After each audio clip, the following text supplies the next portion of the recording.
అతని చేతిని తోసేస్తూ, ఏంటి వాళ్ళ వైపు మాట్లాడుతున్నావు? నీకేం గిఫ్ట్ ఇచ్చారేంటి మీ మామయ్య ప్రతాప్ రెడ్డి గారు అని అనుమానంగా చూస్తూ వ్యంగ్యంగా అడిగింది వర్ణ.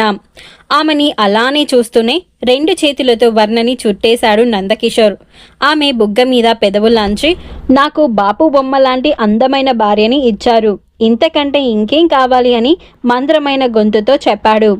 సీరియస్గా ఉన్న ఆమె ముఖంలో ఒక్కసారిగా సిగ్గు తొంగి చూస్తుంటే బరువెక్కిన కనురెప్పల్ని భారంగా కిందకి వాల్చుకుంది వర్ణ. వర్ణ, చీరలో నువ్వు చాలా బాగున్నావు, రోజు కట్టుకోవచ్చుగా అని మైమరుపుగా అన్నాడితడు. ఓహో, శారీలో బండి మీద ఆఫీస్కి వెళ్ళడం కంఫర్ట్ కాదు అంది వర్ణ. నేను బైక్ మీద డ్రాప్ చేస్తానుగా అన్నాడు నందు. సరే గని నందు, ఒక మాట అని గోముగా అంటూ, ఊహు ఏం లేదు, మనం ఇంకొన్నాళ్ళు ఫ్యామిలీ ప్లానింగ్ తీసుకుందామా అని అడిగింది. అలాగే, నీ ఇష్టం అన్నాడు నందు.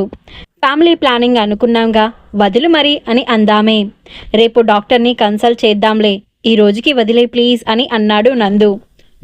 ఈ రోజుక ఒక్కసారిగా అనుకుంటేగా అని నందు ముఖంలోకి చూసి అతని గుండెల్లో ఒదిగిపోయింది వర్ణ. రాత్రి 10 గంటల సమయం. విశాలమైన ఆ ఇండివిజువల్ హౌస్ నిదానంగా ఒక్కో విద్యుత్ దీపపు వెలుగుని కోల్పోతూ చీకటిలోకి మునుగుతోంది. వరండాలోని లైట్లతో పాటు హాల్లోని లైట్ స్విచ్ కూడా ఆఫ్ చేసి బెడ్రూమ్లోకి వచ్చింది సుమని.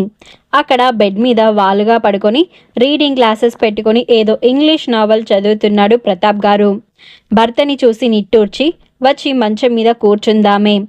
వర్ణ ఉన్నంత వరకు ఈ ఇల్లు బోలెడు మందితో ఉన్న ఇల్లులా కలకలలాడేంది. ఇప్పుడు వర్ణ లేకపోయేసరికి ఇల్లంతా బోసిగా అనిపిస్తుంది. ఒక మనిషి లోటు ఇంతగా ఉంటుందా అనిపిస్తుంటే మళ్ళీ భర్త వంక చూసిందామే. తాను వర్ణని బాధ్యత అనుకొని పెంచి పెద్ద చేసింది. కానీ ప్రతాప్ ప్రాణాలన్నీ వర్ణ మీదే పెట్టుకున్నట్టు ఉండేవాడు. ప్రతి చిన్న విషయాన్ని కూడా వర్ణతో షేర్ చేసుకునేదే ఆయనకి నిద్ర పట్టేది కాదు. ఇప్పుడు వర్ణ పెళ్లి చేసుకుని వెళ్ళిపోవడం తనకే వెలితిగా ఉంటే ప్రతాప్కి ఇంకెంత పెయిన్గా ఉంటుందో అని అనుకుంటూ భర్తకి దగ్గరగా కూర్చుంది సుమని. ప్రతాప్ గారు రీడింగ్ గ్లాసెస్లోంచి కళ్ళు ఎత్తి చూస్తూ ఏంటి అన్నారు. ఊహు అంటూ తల అడ్డంగా ఊపింది సుమని. ఆయన మళ్ళీ పుస్తకంలో తలదూర్చి నిద్ర రావడం లేదా అన్నారు. వర్ణ పెళ్లిని దగ్గరుండి మనమే చేయాల్సిందేమో ప్రతాప్ అని నిదానంగా అందామే. శబ్దం వచ్చేలా విశ్వసించి పుస్తకాన్ని మోసి పక్కనే ఉన్న స్టూల్ మీద పెట్టారు ప్రతాప్ గారు. తిరిగి భార్య వైపు చూస్తూ, నువ్వు నీ డిసిజన్ గురించి బాధపడుతున్నావా అని అన్నారు. ఆయన మాటల్లోని భావం అర్థం కానట్టు చూసింది సుమని. ఒకసారి నిర్ణయం తీసుకున్నాక దాని గురించి మళ్ళీ ఆలోచించవు కదా, ఇప్పుడు జరిగిపోయిన వర్ణ పెళ్లి గురించి బాధపడుతున్నావా అని అన్నారాయన. బాధపడడం కాదు ప్రతాప్, ఆలోచిస్తున్నాను. వర్ణ మనల్ని పాయింట్అవుట్ చేసిందంటే దానికి కారణం రెండు వైపులా కన్నవాళ్ళు వాళ్ళని ఒంటరి వాళ్ళని చేశారన్న ఫీలింగ్. ఆ అకేషన్ మళ్ళీ వెనక్కి రాదుగా ప్రతాప్, అందుకే వర్ణ అంతగా హర్ట్ అయింది అనుకుంటాను.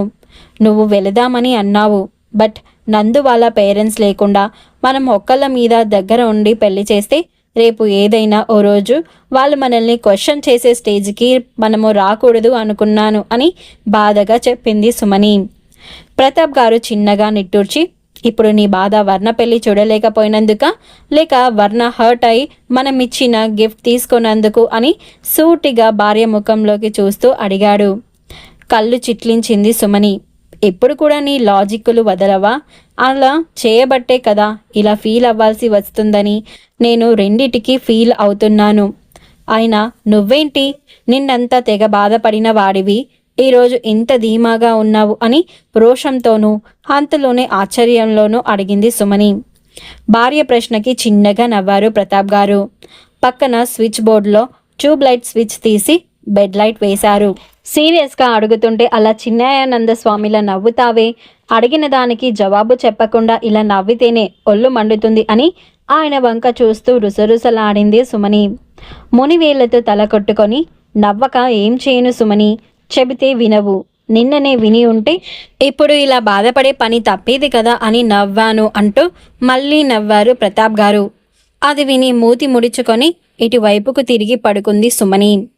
నిదానంగా భార్యకి దగ్గరగా జరిగి, సుమని, నిన్న అనేది ఆ క్షణం మన చేతుల్లోనే ఉంది, అందుకే వర్ణ పెళ్లికి వెళదామని అన్నిసార్లు అన్నాను.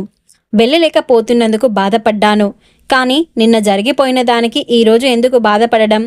మనం వెళదామని అనుకున్నా ఇప్పుడు ప్రయోజనం ఉండదుగా. ఏదైనా మన చేతిలో ఉన్నప్పుడే ఆలోచించాలి. అయిపోయిన తర్వాత ఎందుకు? వర్ణ స్టేజీలో యాజిటీగా మనం ఉన్న రోజున మనం ఎలా ఫీల్ అయ్యామో, ఎలా ఆలోచించామో ఒకసారి గుర్తు చేసుకో. నన్ను మా నాన్న ఇంట్లోంచి పొమ్మన్నారు. నిన్ను పెళ్లి చేసుకుంటే ఆస్తిలో ఒక పైసా కూడా ఇవ్వనన్నారు. ఆ రోజు మనం ఆయన నుంచి డబ్బుని ఆశించామా, ఆయన ఆశీర్వాదాలు కావాలనుకున్నామా అని నిదానంగా ఆమెని అనునయిస్తున్నట్టుగా అడిగారాయన. 26 సంవత్సరాల క్రితం సుమని ప్రతాప్ల పెళ్లి జరిగిన రోజు ఇప్పుడు ఒక్కసారిగా గుర్తొస్తూ ఆ పెళ్లి చుట్టూ జరిగిన సంఘటనలన్నీ సుమని కళ్ళ ముందు మెదిలాయి.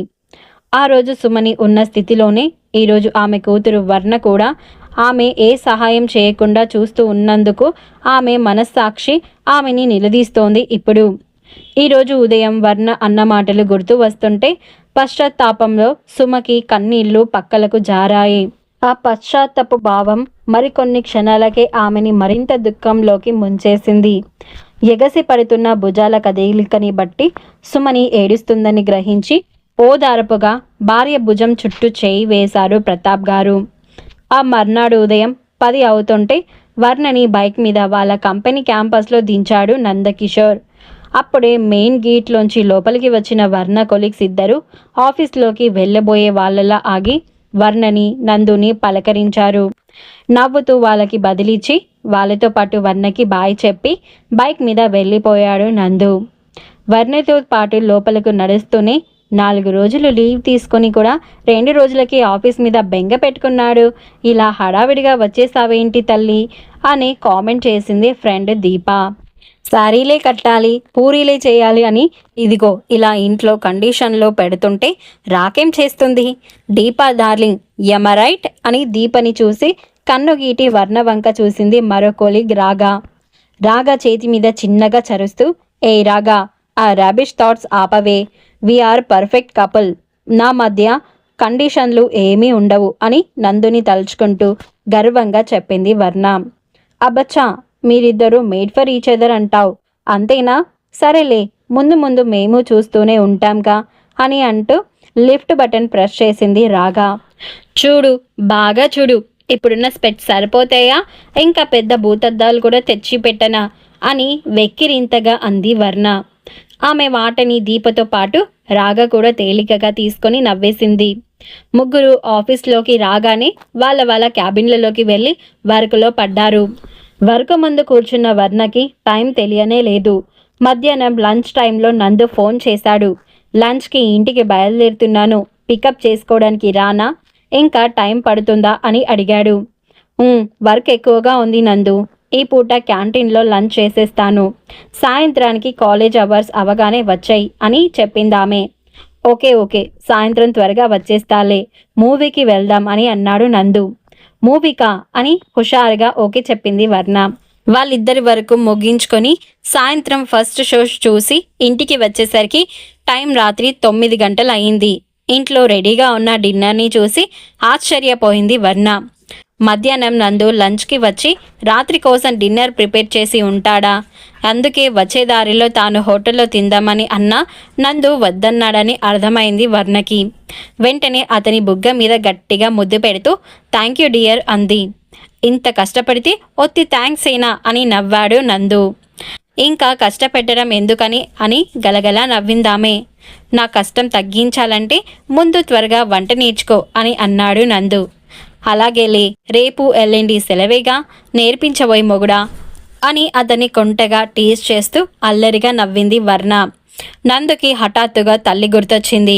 అతను చూస్తుండగా తన తల్లి శ్యామల ఇంత ఆనందంగా ఉండడం, గలగలా నవ్వడం చాలా అరుదు అనిపించింది.